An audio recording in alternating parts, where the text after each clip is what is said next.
Et oui, le temps est venu de vous faire mon coming out. Je vais vous expliquer pourquoi je suis pro-Trump.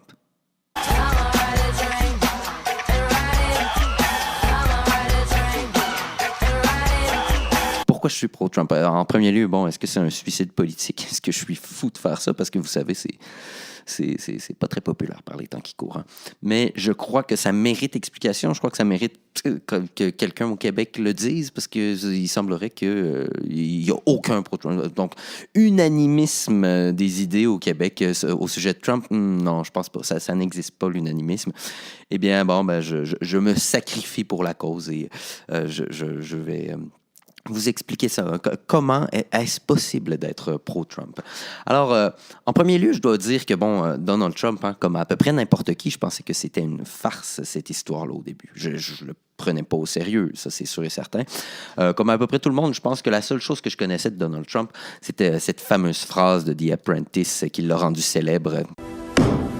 You're fired.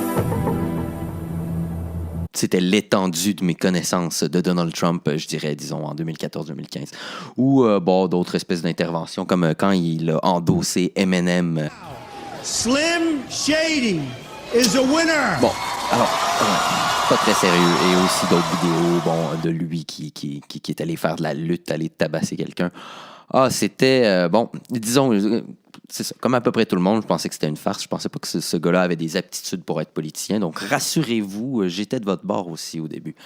Je le prenais tellement pas au sérieux qu'en fait, j'étais vraiment content au souper des correspondants de la Maison-Blanche. Je ne sais pas si c'était en 2014 ou 2015, quelque chose.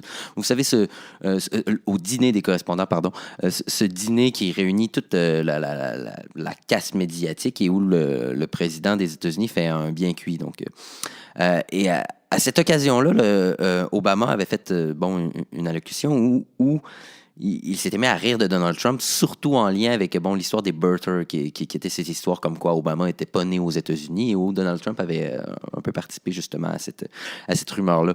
Et donc, à ce moment-là, c'est là où Obama s'est mis à, littéralement ramasser Trump. Et bon, je vous présente la vidéo qui va comme suit. Tonight, for the first time, I am releasing my official birth video.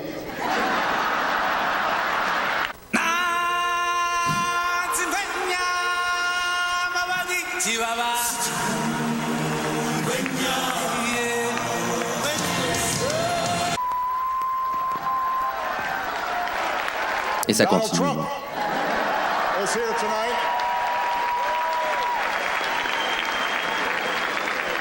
No one is happier, no one is prouder to put this birth certificate matter to rest than the Donald.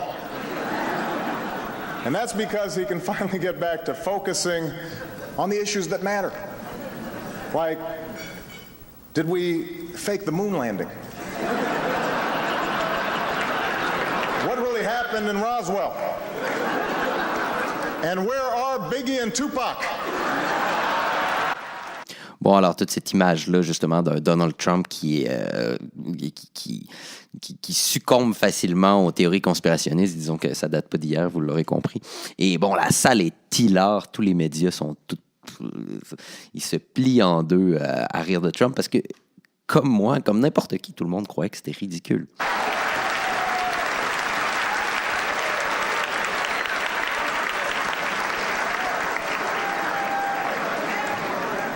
All kidding aside, obviously we all know about your credentials and breadth of experience.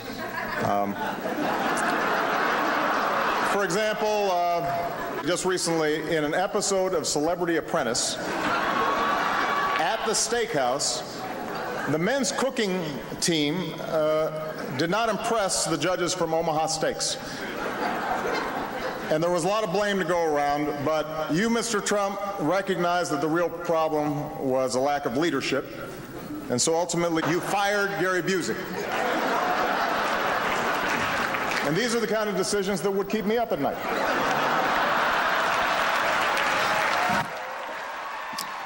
Vous voyez, tous ces médias-là, là, en ce moment, qui se foutent littéralement de sa gueule. Il faut se rappeler que c'est les médias en ce moment qui s'acharnent à vouloir lui nuire. Donc, complet renversement de situation, disons.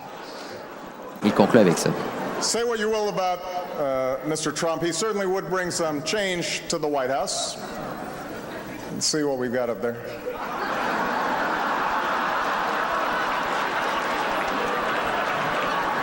Alors voilà, bon, comme je vous dis, complètement ridicule, personne n'y croyait, et même qu'à l'occasion de ce dîner des correspondants, quand j'ai écouté ça, j'étais extatique, j'étais content parce que je me disais, bon, Obama remet à sa place ce grotesque personnage, et bon, on en entendra probablement plus parler.